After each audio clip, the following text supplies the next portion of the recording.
पोशिंदा.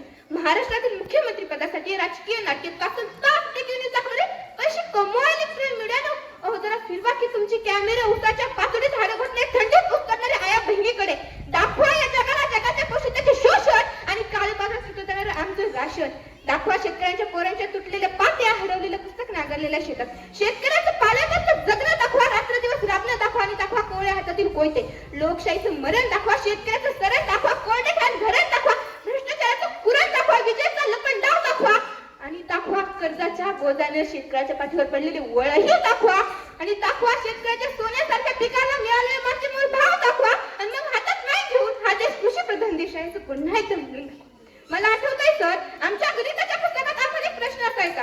शेतकऱ्याच्या रामेने अमुक अमुक व्यापाऱ्याकडनं अमुक अमुक दराने कर्ज घेतलं तर ते कर्ज शेतकऱ्याचा राम या त्या व्यापाऱ्याला 2 वर्षानंतर किती टक्के परत करेल. परंतु आम्हाला असा प्रश्न कधीच आला नाही की अमुक अमुक व्यापाऱ्यानं शेतकऱ्याच्या राम्याकडनं अमुक अमुक दराने कर्ज घेतला तर तो व्यापारी शेतकऱ्याच्या राम्याला 2 वर्षानंतर किती टक्के परत करेल. म्हणजे महोदय, आमच्या शिक्षण व्यवस्थेने सुद्धा आम्हाला हे शिकवलं की माझा बाप जगाचा जरी पोशिंदा असला तरी तोच कर्ज घेईल आणि तोच कर्ज फेडेल. डॉक्टर बाबासाहेबांनी एका पुस्तकात लिहून ठेवलं होतं, जोपर्यंत क्षेत्राला औद्योगिक दर्जा प्राप्त होत नाही आणि शेतकऱ्याच्या मालाला भरीव स्वरूपात भाव मिळत नाही तोपर्यंत शेतकऱ्याचा विकास होऊ शकत नाही.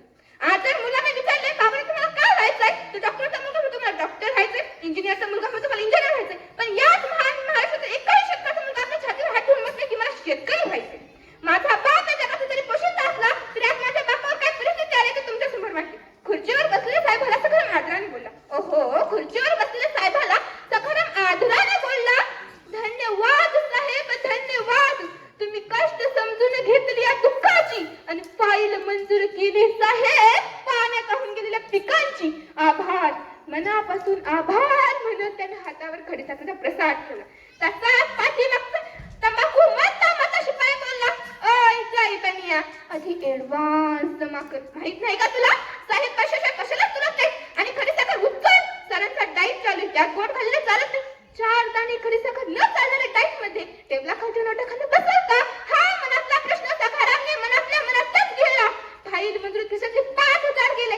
फाईल बँकेत जमा झाली की नोटा देतो. लागले तर वर्षी शेतात हरभरा पेरेल पण कांदा पेरणार नाही. पण मायेची शपथ घेऊन सांगतो साहेब, ठरलेला हप्ता ठेवणार नाही, ठरलेला हप्ता ठेवणार नाही. चालते आठवणीने आणून दे, काहीच हरकत नाही. महोदय म्हणे चालते आठवणीने आणून दे, काहीच हरकत नाही. अरे तुला तर माहितीये आपल्या सहीशिवाय फाईल पुढे सरकत नाही. साहेबाच्या तंबाखूसाठी मळले हात शिपाईने पटकन झटकला. ओहो, साहेबाच्या तंबाखूसाठी मळले हात शिपाईने पटकन झटकला. 10,000च्या फाईली पायी 50,000 दिलेलं पण सखारामच्या झाडाला लटकला. अशी अवस्था तर माझ्या शेतकरी बापाची. माझा बाप या जगाचा जरी पोशिंदा असला तरी आज माझ्या कृषी प्रधान देशात आज माझ्या शेतकरी बापावर आत्महत्येची वेळ येते. मित्रांनो, सरकारी कर्मचाऱ्यांना